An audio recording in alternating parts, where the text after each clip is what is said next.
तो एक important point हमें देखना पड़ेगा। डॉट प्रोडक्ट हम जितना बताना था उतना बता चुके हैं, बाकी तो हम क्वेश्चंस के थ्रू और समझा लेंगे। एक है component of a vector along another vector, of a vector along another vector. Suppose आपको मैंने एक वेक्टर दिया 2i + 3j, अब मैंने बोला find the component of the vector. अगर मैंने अलोंग अनदर वेक्टर नहीं दिया है, 2, 3 मार्क कैसे कर, ये वेक्टर कैसे बनाओगे? 1 2 1 2 3, 2, 3 पॉइंट मार्क कर लो, मार्क कर लिया और जोड़ लो, ये बन गया वेक्टर, जैसे कि मैंने आपको बताया था सेकंड मेथड में। अगर आपसे बोला जाए find the component of a vector, ये तो टॉपिक है, मैंने पूछा है component of A, that's it. तो बाय डिफ़ॉल्ट इसका एक्स एक्सिस और वाई एक्सिस से कंपोनेंट पूछे गए हैं, ठीक है। अगर जब तक कि बोला ना जाए किस वेक्टर के अलावा, आप बाय डिफ़ॉल्ट मानते हैं कि इसके एक्स और वाई कोऑर्डिनेट पूछे गए हैं। तो जैसे कि कंपोनेंट ऑफ ए पूछा गया है, तो ए के कंपोनेंट्स क्या है? 2 है, एक एक्स एक्सिस वाला, और दूसरा कंपोनेंट क्या है? 3 है। आप सोच रहे होंगे नहीं नहीं आपने ये डायरेक्ट कैसे निकाल दिया? डायरेक्ट ऐसे निकाल दिया कि दिख रहा है सामने 2 और 3, और तो किसी से बना नहीं है। फिर भी सवाल ये उठ सकता है, नहीं नहीं हमें तरीके से करके बताओ। जो कि कंपोनेंट बताया था मैंने आपको कि किसी वेक्टर के 2 कंपोनेंट होते हैं, इनको रिजॉल्व बोलते हैं 2 कंपोनेंट्स में, और वो होता है, एक होता है ए कॉस थीटा, और सामने वाला ये थीटा है ना, सामने वाला होता है ए साइन थीटा। ऐसे करके दिखाओ और 2 ला के दिखाओ। अगर मान लो ऐसे करना है, लिख देते हैं the 2 components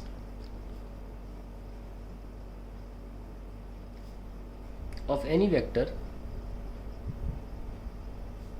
are a cos theta and a sin theta if that vector is a, ठीक है, a sin theta। अभी तो डायरेक्टली बता दिया ना 2 और 3, लेकिन इस फॉर्मूले से मैं दिखाता हूँ आपको। ये दिया था 2i + 3j, तो a कितना हो गया मैग्नीट्यूड में? 2² + 3², दैट इज √30। cos थीटा कैसे निकालोगे? ये कितना है?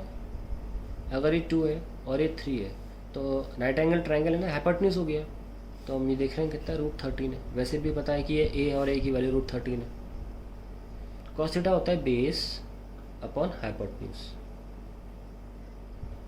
ठीक है। अब बेस तो हमको निकालना है ना, हम कैसे यूज़ कर सकते हैं उसको? तो हमारे पास पहले cos थीटा होना चाहिए, तो तुरंत हमारा बेस आ जाएगा। नोटिस करिए cos theta into hypotenuse which is a.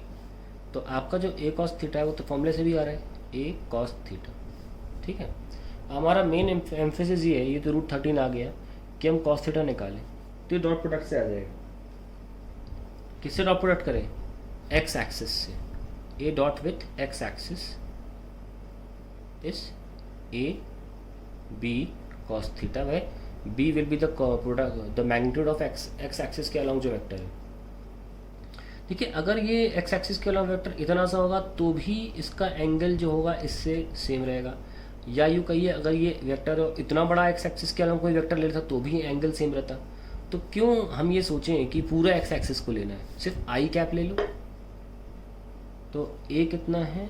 2i + 3j, इसका एंगल हम एक्स एक्सिस से देख रहे हैं ना, और एक्स एक्सिस को कौन दर्शाता है? खुद आई कैप। तो आई कैप ले लीजिए, ये √13 हो गया, आई कैप का 1 होता है cos 30, ठीक है। तो 2i × i 2 is equals to 3j × i, तो करने दो तो नहीं, j × i 0 देगा, √13 and cos theta. So cos theta कितना आ गया? 2/√13 मिल गया, यहाँ रख लीजिए, √13 × 2/√13 कैंसिल, देखो 2 आ गया आंसर। तो एक लंबा प्रोसीजर है। अगर आपको सिंपली डायरेक्टली बोला जा रहा है कि फाइंड द कंपोनेंट ऑफ एक सिंगल वेक्टर 2 और 3, तो फिर आपको ये सब करने होता नहीं है। लेकिन अगर आपको बोला जाएगा find the component of a along some other vector, तो आपको एक प्रोसीजर करना पड़ेगा। और ऑलवेज रिमेंबर, जब आपको कोई कंपोनेंट पूछा जाता है किसी वेक्टर का, तो आप हमेशा एक्स एक्सिस ही निकाल रहे होते हैं, एंड एक्स एक्सिस की जगह आप should use I cap. So now I am continuing with this example, find the component of one vector along the other. अब प्रोसीजर को याद रखिए, कोई वेक्टर ए है 2i + 3j, और दूसरा वेक्टर है i + j,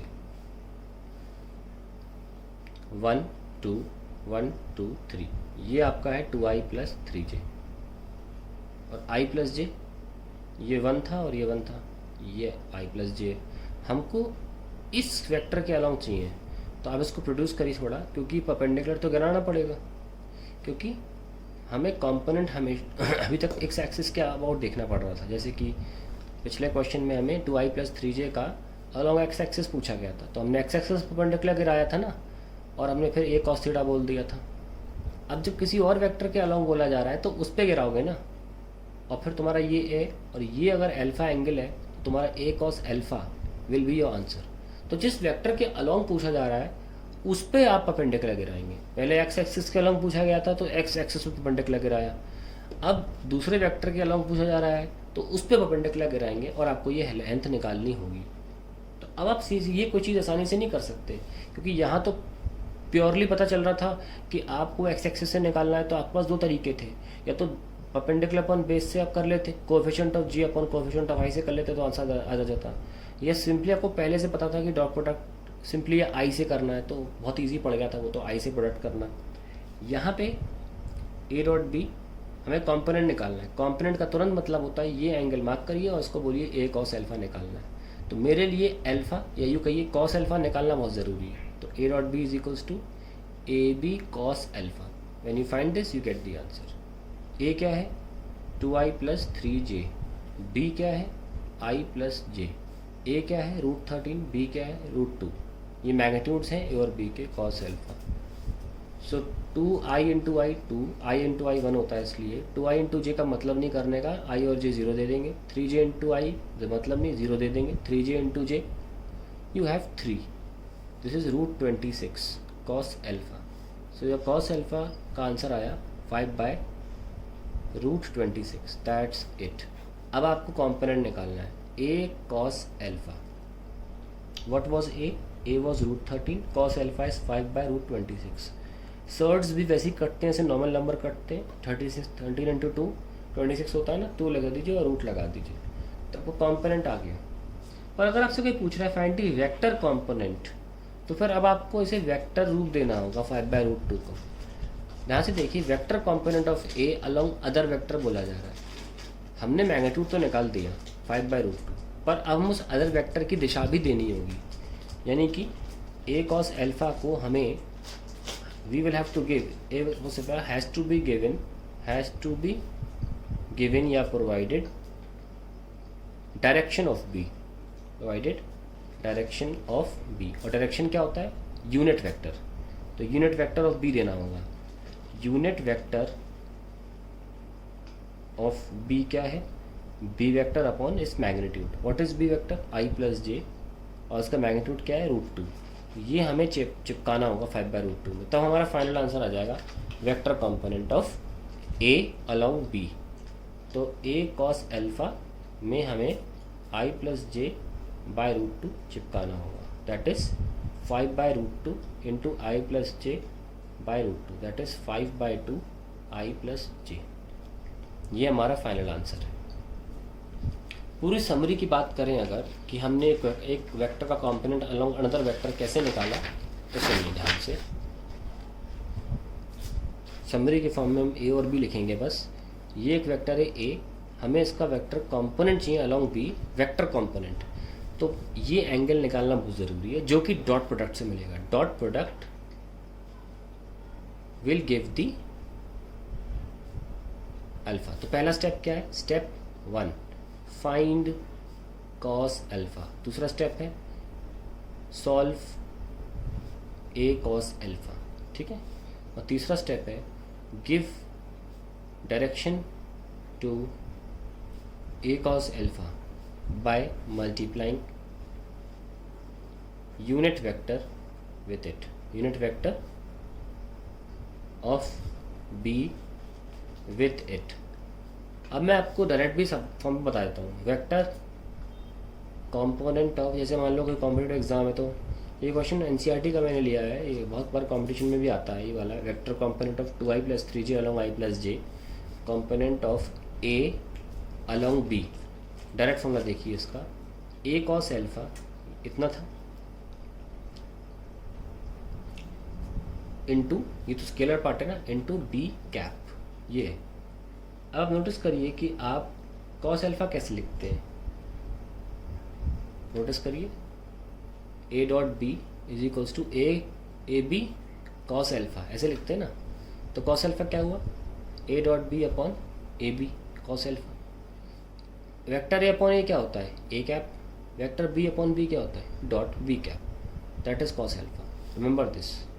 तो कॉस एल्फा की जगह लिख सकते हैं A cap dot B cap